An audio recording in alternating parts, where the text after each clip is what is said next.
Hello students, आज हम अपनी वर्कशीट 41 को देखते हैं। हमारा चैप्टर 4 कार्बन और उसके यौगिक। अभी तक जैसे कि हमने देखा है कि कार्बन परमाणु क्या कर रहे हैं कि आपस में जुड़कर एक लंबी श्रृंखला बना रहे हैं। जैसा कि हम देख रहे थे, इस तरह से कार्बन जो है एक लंबी श्रृंखला बना रहे हैं और ये श्रृंखला या तो इस तरह से सीधी हो सकती है या ये श्रृंखला शाखित भी हो सकती है, और शाखित होने के साथ साथ ये श्रृंखला जो है वलय में भी हो सकती है। तो इस तरह से हमने देखा था कि किस तरह से कार्बन के यौगिक बन रहे हैं। इसके साथ साथ हमने और देखा था कि प्रकार्यात्मक समूह यानी कि हाइड्रोजन, किसी भी कार्बन का एक हाइड्रोजन जो है उस हाइड्रोजन को हम प्रतिस्थापित कर दें किसी भी अन्य परमाणुओं से। वो तत्व भी हो सकता है या एक से ज़्यादा परमाणु भी उसमें हो सकते हैं, तो जिसको हम कह रहे हैं प्रकार्यात्मक समूह। तो अब यहाँ पर हम बात करते हैं एक अल्कोहल की। अगर अल्कोहल का प्रकार्यात्मक समूह हम किसी भी कार्बन के यौगिक में अगर हम जोड़ते हैं तो किस तरह से उसके गुण धर्म जो है वो परिवर्तित हो जाते हैं। तो प्रकार्यात्मक समूह क्या दर्शा रहा है? वो उस यौगिक के गुण धर्म को बदल देता है। अब यहाँ पर हम बात करें, ये है जैसे मीथेनॉल CH3OH, एक कार्बन है मीन्स मीथेनॉल। इसमें 2 कार्बन है तो ये हो गया ethanol. 3 carbon propanol. 4 carbon atom butanol. अब इसमें अगर आप देखें तो क्या चीज़ कॉमन है? एक तो सब में OH कॉमन है, चारों यौगिक में आपको OH नज़र आ रहा है। और उसके अलावा अगर हम देखें तो CH3 में 1 कार्बन और 3 हाइड्रोजन है। C2H5 में 1 कार्बन और 2 हाइड्रोजन बढ़ गए। उसी तरह से C3H7 में क्या हो गया, इसको हम एक बार लिख के देख लेते हैं। जैसे यहाँ पर लिखा हुआ है CH3OH, उसके बाद है C2H5OH, नेक्स्ट है हमारा C3H7OH। अभी हम 3 लिख के बात करते हैं। अगर इन दोनों में हम देखें तो क्या डिफरेंस है? 1 कार्बन और 2 हाइड्रोजन। उसी तरह से अगर इस इथेनॉल और प्रोपेनॉल के बीच में अगर हम डिफरेंस देखें तो क्या डिफरेंस है? CH2 का। तो उसी तरह से अगर हम C4 पर भी आगे जाते हैं, C4H9OH, तो यहाँ भी आप देखोगे कि ये जो 2 बिल्कुल जो एक के बाद एक जो ग्रुप्स आते हैं उसमें अगर आप देखोगे तो डिफरेंस कितना आ रहा है? 1 कार्बन और 2 हाइड्रोजन एटम्स का। तो स्टूडेंट्स, इन यौगिकों को जिस श्रृंखला में जो हाइड्रोजन है उसको हमने क्या किया है? एक ही प्रकार के प्रकार्यात्मक समूह से विस्थापित किया है। एक हाइड्रोजन की जगह हमने क्या लिखा है यहाँ पर? OH। तो ये जो श्रेणी बन रही है, इस श्रेणी को हम क्या कह रहे हैं? समजातीय श्रेणी। अब ये तो यहाँ पर हमने अल्कोहल की बात की। अब अल्कोहल के साथ साथ हम यहाँ पर संतृप्त हाइड्रोकार्बन, असंतृप्त हाइड्रोकार्बन को भी देख सकते हैं। जैसे अगर हम कार्बन की बात करें, पहला मेंबर है CH4, दूसरा मेंबर हमें पता है C2H6 ईथेन, तीसरा मेंबर है C3H8। तो इस तरह से हम जो है कार्बन की एक श्रृंखला लिख सकते हैं। ये संतृप्त हाइड्रोजन या संतृप्त हाइड्रोकार्बन की हम बात कर रहे हैं। अब इन दोनों मेंबर्स में अगर हम देखें तो 1 कार्बन और 2 हाइड्रोजन का अंतर है।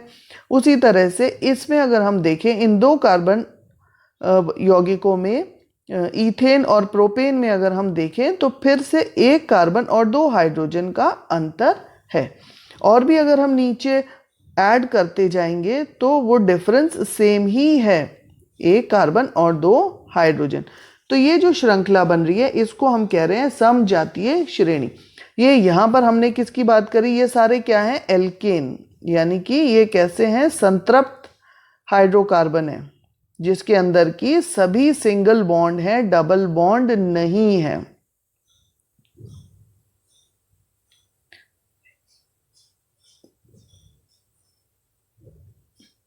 अब अगर हम एक डबल बॉन्ड के लिए भी एग्जाम्पल अगर हम लेके देखें,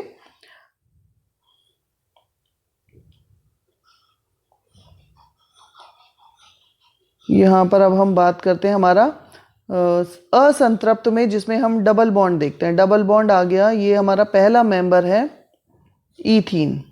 ठीक है, क्योंकि हमें डबल बॉन्ड चाहिए इसलिए इसमें एक कार्बन का यौगिक नहीं है। ये कहाँ से शुरू हो रहा है असंतृप्त हाइड्रोकार्बन?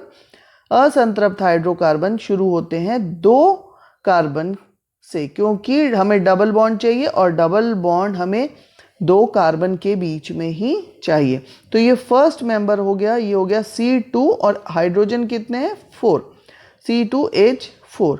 अब इसके बाद अगर हम सेकंड मेंबर देखें तो C3H6। इसमें अगर आप इसको रटना नहीं चाहें तो इसको आप वैसे भी समझ सकते हैं कि हमें पता है समजातीय श्रेणी में कितना फर्क है, 1 कार्बन और 2 हाइड्रोजन का। तो नेक्स्ट मेंबर इसको देख के हम लिख सकते हैं C4H8। ठीक है, क्योंकि डिफरेंस हमें पता है 1 कार्बन और 2 हाइड्रोजन एटम का है। तो ये भी एक क्या बन रही है, समजातीय श्रेणी। तो ये असंतृप्त है लेकिन इनमें डबल बॉन्ड है। अब एक बार हम ट्रिपल बॉन्ड के कंपाउंड्स को भी देख लेते हैं, वो भी असंतृप्त है। कार्बन कार्बन के बीच में ट्रिपल बॉन्ड है, कार्बन के साथ 4 ही बॉन्ड्स हो सकते हैं, 3 तो बीच में डबल बॉन्ड आ गए और 1 इसके साथ हाइड्रोजन एडेड है। तो यानी कि जो फर्स्ट मेंबर है उसका सूत्र क्या है, C2H2। ठीक है, ये हमारे क्या है, एल्काइन। यहाँ पर हम 3 बॉन्ड्स की बात कर रहे हैं और ये बॉन्ड्स हमें ध्यान रखना है कार्बन कार्बन के बीच में। तो अगर ये फर्स्ट मेंबर है तो नेक्स्ट मेंबर आ जाएगा C3H4। दोनों में अगर डिफरेंस हम देखें 1 कार्बन और 1 हाइड्रोजन का। उसी तरह से नेक्स्ट मेंबर आ जाएगा C4H6। क्लियर? तो इसमें भी आप देखोगे तो 1 कार्बन और 2 हाइड्रोजन का अंतर है। तो ये समजातीय श्रेणी है। अब समजातीय श्रेणी चाहे आप एल्केन ले रहे हो, एल्कीन या एल्काइन, है ना, या अभी हमने जैसे प्रक्रियात्मक समूह ऐड किया था अल्कोहल, तो कोई सा भी आप इसमें यौगिक लोगे आप देखोगे कि उसमें 1 कार्बन और 2 हाइड्रोजन का अंतर हमें दिखाई देता है। तो अब ये जो समजातीय श्रेणी, इसके क्या गुण हैं, एक बार हम इन गुणों को भी देख लें जरा। अब पहला गुण क्या कह रहा है कि समजातीय श्रेणी में आणविक द्रव्यमान बढ़ता है तो भौतिक गुणों में क्रमबद्धता दिखाई देती है। क्रम से चल रहे हैं, अभी हम जैसे देख रहे हैं कि कितना डिफरेंस आ रहा है CH2 का। अब आणविक द्रव्यमान कैसे कैलकुलेट करना है उसको भी अभी हम देखते हैं। सेकंड पॉइंट कह रहा है क्योंकि इसका आणविक द्रव्यमान बढ़ रहा है तो उसके साथ साथ इसका गलनांक और क्वथनांक में भी वृद्धि होती है। और फिर किसी विशेष विलायक में अगर हम इसको घोलते हैं या इसकी विलेयता जो है वो क्या कर रही है, भौतिक गुण धर्म में इसी प्रकार से वो भी क्रमबद्धता दर्शा रही है कि जिस तरह से हमारा गलनांक क्वथनांक में वृद्धि हो रहा है तो वो भी एक क्रम के साथ उसमें भी एक क्रमबद्ध तरीके से वो भी आगे बढ़ती है। नेक्स्ट अगर हम पॉइंट देखें तो क्या कह रहा है कि प्रक्रियात्मक समूह के द्वारा हम क्या सुनिश्चित करें कि जो रासायनिक गुण हैं वो समजातीय श्रेणी में एक समान बने रहते हैं। क्यों? क्योंकि जैसे अभी हमने देखा था अल्कोहल में OH है तो सबके अंदर एक ही प्रक्रियात्मक समूह है, तो उसमें कार्बन चाहे 1 है 2 है या 4 है, लेकिन प्रक्रियात्मक समूह सेम है तो उसके अंदर रासायनिक गुण हमें समान देखने को मिलेंगे। अब पहले एक बार हम आणविक द्रव्यमान इसका कैलकुलेट करें। आणविक द्रव्यमान अगर हम देखें तो जैसे हम मीथेन की बात करते हैं, ये है हमारा मीथेन। अब इस मीथेन और सेकंड मेंबर जैसे हमने देखा था C2H6, कार्बन का परमाणु द्रव्यमान है 12, हाइड्रोजन का 1 है तो ये हो गया 1 × 4 कितना हो गया 12 + 4 यानी कि ये हो गया आपका 16। ठीक है, और इसका अगर हम देखें तो इसका कितना हो गया 12 × 2 ये हमें देगा 24 + 6 × 1 ये हमें देगा 6, तो ये हो गया हमारा 30। तो पहला हमने कैलकुलेट किया 16, दूसरा हमने कैलकुलेट किया 30। कितना डिफरेंस आ रहा है इसके अंदर 14 का डिफरेंस है। अब इन दोनों के अंदर डिफरेंस कितना है, जैसा कि हमने देखा था, एक कार्बन और 2 हाइड्रोजन का, और इनके आणविक द्रव्यमान में भी 14 का डिफरेंस है। ठीक है, तो इसको जरा हम कैलकुलेट करके देखते हैं कि दोनों में जो डिफरेंस आ रहा है CH2, तो कार्बन का हो गया 12 प्लस हाइड्रोजन का हो गया 2 × 1, ये हो गया 12 प्लस 2 कितना हो गया 14। यानी कि आप देख रहे हैं कि अगर आणविक द्रव्यमान भी हम कैलकुलेट कर रहे हैं तो वो भी समान है। तो ये क्या दिखा रहा है कि इसमें एक कार्बन और 2 हाइड्रोजन का अंतर होता है। इसके बाद स्टूडेंट्स हम एक बार फॉर्मूला देखते हैं। ये तो हमने यौगिक को, अगर हमें फर्स्ट मेंबर पता है तो नेक्स्ट मेंबर हम समजातीय श्रेणी से जो उसका अगला मेंबर है उसको कैलकुलेट कर सकते हैं या उसका फॉर्मूला लिख सकते हैं। अब एक बार हम सूत्र देखते हैं। अब हमारे पास एल्केन है ना, 3 अभी हमने देखे 3 तरह से। एक ये है संतृप्त, दूसरा है एल्कीन और तीसरा है एल्काइन। ठीक है, एल्केन संतृप्त है, एल्कीन और एल्काइन असंतृप्त है। एल्केन का फॉर्मूला होता है CnH2n+2। एल्कीन का सूत्र होता है CnH2n और एल्काइन का सूत्र होता है CnH2n-2। ठीक है, तो ये 3 सूत्र हैं, आसान है याद करना। एल्केन CnH2n+2, फिर एल्कीन में हमने क्या किया +2 हटा दिया, और एल्काइन में हमने क्या कर दिया उसमें -2 ऐड कर दिया। तो ये याद करने के इस तरह से हम इसको याद कर सकते हैं आसानी से, ध्यान से देख के। अब सपोज हमें n की वैल्यू दी हुई है ना, n की वैल्यू अगर हम एल्केन की बात करें तो n 1 हो सकता है, लेकिन एल्कीन और एल्काइन में n 1 नहीं हो सकता, क्योंकि इनमें जो है डबल बॉन्ड होता है और उसके लिए कम से कम हमें 2 कार्बन की आवश्यकता होती है। तो एक हम उदाहरण कर लेते हैं। n की अगर हम वैल्यू 1 रखें तो हमारा सूत्र क्या हो जाएगा, C1H2 × 1 + 2, तो हमारा फॉर्मूला आ गया CH4। ठीक है, इसी तरह से हम एल्कीन के लिए भी कैलकुलेट कर सकते हैं। एल्कीन में अगर हम 1 रखें C को, तो ये हमारा सूत्र नहीं आएगा। क्यों? क्योंकि हमें यहाँ पर डबल बॉन्ड चाहिए, तो ये हमारा रॉन्ग हो जाएगा। यहाँ पर हमें मिनिमम 2 कार्बन चाहिए, तो C2H2 × 2 ये हमें देगा 4, तो हमारा सूत्र हो जाएगा C2H4। तो इस तरह से अगर हमें फॉर्मूला पता है और कार्बन की संख्या हमें पता है तो हम सीधा उसका सूत्र कैलकुलेट कर सकते हैं। अब हम देखते हैं कि समजातीय श्रेणी में यौगिकों का जो नाम है, ठीक है, उसका नाम अभी हम देख भी रहे हैं कि उसमें आधार हम क्या मान के चल रहे हैं कि उसके अंदर कितनी कार्बन श्रृंखला है। जैसे आप देख रहे हो अल्कोहल में कार्बन श्रृंखला, मिथ माने 1 कार्बन है, इथ माने 2 कार्बन है, प्रोप माने 3 कार्बन है और ब्यूट माने 4 कार्बन है। अभी जैसे हमने इसका जो है फॉर्मूला या सूत्र भी देखा था। तो इसके अंदर क्योंकि अल्कोहल है, ये जो नाल लिखा हुआ है, नॉल मीन्स अल्कोहल ग्रुप है, और इसको अगर हम लिख के भी देखना चाहें तो CH3OH C2H5OH, ठीक है, प्रोप मीन्स C3H7OH। नाम से भी आप लिख सकते हो, जैसे ब्यूट है, ब्यूट में आपको पता है C4H9OH। ठीक है, तो इसको हम सूत्र से भी कैलकुलेट कर सकते हैं। तो ये स्टूडेंट्स इस तरह से आप इसको देख सकते हो कि इसमें अब क्योंकि 1 कार्बन है, हमें पता है 1 में मिथ है, 2 में इथ है, 3 में प्रोप और 4 में ब्यूट। तो इस तरह से हम इसको लिख सकते हैं और याद कर सकते हैं।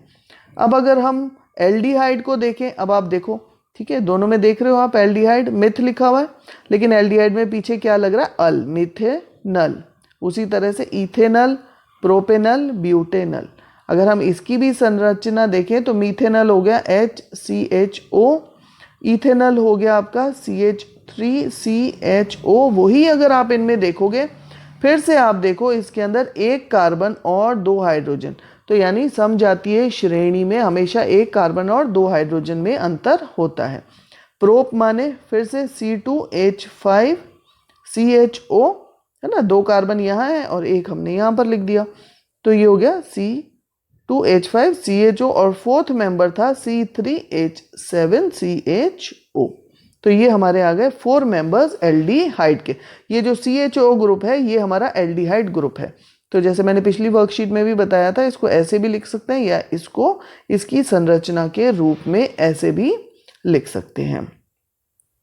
तो ये हो गया हमारा अल्कोहल एल्डिहाइड। अब हम बात करते हैं कार्बोक्सिलिक। कार्बोक्सिलिक में आप देखें फिर से, ठीक है, इसीलिए ये तीनों साथ साथ लिखें कि आपको देख के भी ये समझ में आ रहा होगा कि मीथेनोइक। अब कार्बोक्सिलिक है तो मीथेनोइक अम्ल, इथेनोइक अम्ल, प्रोपेनोइक अम्ल, ब्यूटेनोइक अम्ल। तो ये चारों की संरचना आप स्वयं बना के देखें, प्रैक्टिस करें। इसको जितना ज़्यादा आप लिख लिख के प्रैक्टिस करेंगे उतना ही ये आपको हेल्प करेगा। और याद करना, क्योंकि इसमें याद करना रटना जो है वो अगर आप रटोगे तो आप गड़बड़ करोगे, आप भूल जाओगे। तो इसलिए बेटर है इसको राइट जस्ट लिख कर इसको प्रैक्टिस आप करें, ठीक है। तो अब इसमें हम देखते हैं फर्स्ट क्वेश्चन हमारा क्या कह रहा है, समजातीय श्रेणी को परिभाषित कीजिए। अभी हमने समजातीय श्रेणी को देखा था। समजातीय श्रेणी की परिभाषा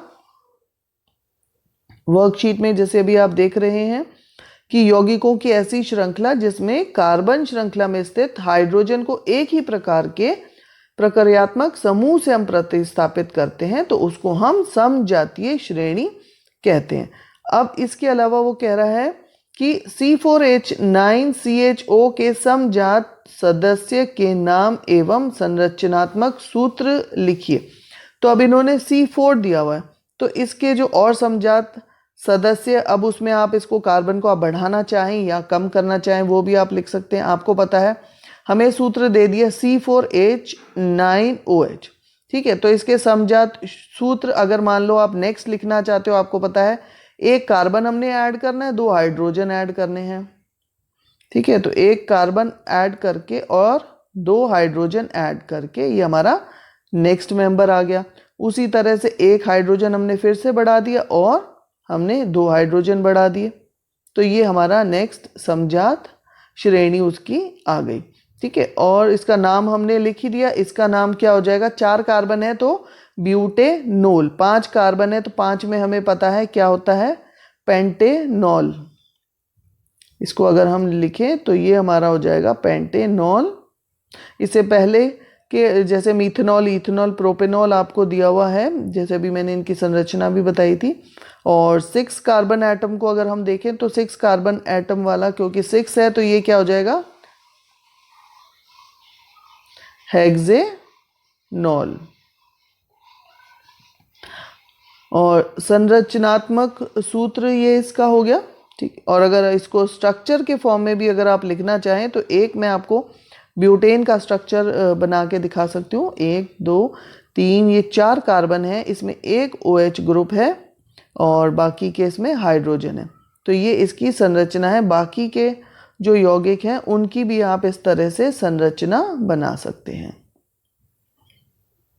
तो ये हो गई ब्यूटेनॉल, ठीक है। तो होप स्टूडेंट्स ये आपको समझ में आ गया होगा। अब हम नेक्स्ट क्वेश्चन की तरफ बढ़ते हैं। नेक्स्ट क्वेश्चन कह रहा है कार्बन यौगिक के एक समजातीय श्रेणी का सामान्य सूत्र है CnH2n। तो इस श्रेणी के तीसरे और चौथे सदस्य का आणविक सूत्र लिखिए। अब तीसरा सदस्य वो कह रहा है, क्योंकि अब हमें पता है कि ये CnH2n है, इसका मतलब सूत्र से हमें ज्ञात हो गया कि ये क्या है, एल्कीन है। एल्कीन मतलब कम से कम इसमें 2 मेंबर, 2 कार्बन होना चाहिए। अब सेकंड क्वेश्चन में अगर हम देखें, इसका फॉर्मूला है CnH2n, ये एल्कीन्स का फॉर्मूला है। और अगर हम इसका फर्स्ट मेंबर देखें तो फर्स्ट में C1 नहीं हो सकता, तो हम लेंगे C2H4, क्योंकि यहाँ पर डबल बॉन्ड है इसलिए हमें कम से कम 2 कार्बन चाहिए। Next member will be C3H6, third member इसका होगा C4H8 और इसका फोर्थ मेंबर अगर हम देखें तो वो होगा C5H10। यानी कि फर्स्ट मेंबर इसका है C2H4, सेकेंड C3H6, थर्ड है C4H8 और फोर्थ इसका है C5H10। तो ये दो फॉर्मूले हमें मिल गए इसके मॉलिक्यूलर फॉर्मूला। अब अगर इसका हम आणविक द्रव्यमान, आणविक सूत्र तो हमें ज्ञात हो गया, अब इसका अगर आणविक द्रव्यमान हम ज्ञात करें तो हम इस तरह से कैलकुलेट कर सकते हैं। 4 कार्बन है और 12 इसका परमाणु द्रव्यमान है, तो ये हमारा C4H8 का जो मॉलिक्यूलर मास है वो कितना आ गया 56। 48 + 8 हमें दे रहा है 56। उसी तरह से हम इसका नेक्स्ट मेंबर का अगर कैलकुलेट करें, दैट इज़ जो हमें चौथे सदस्य की बात कर रहे थे C5H10, और इसका जब हम मॉलिक्यूलर मास निकालते हैं तो वो 70 आ रहा है, और दोनों का अगर हम डिफरेंस देखें तो कितना आ रहा है 14 का डिफरेंस आ रहा है।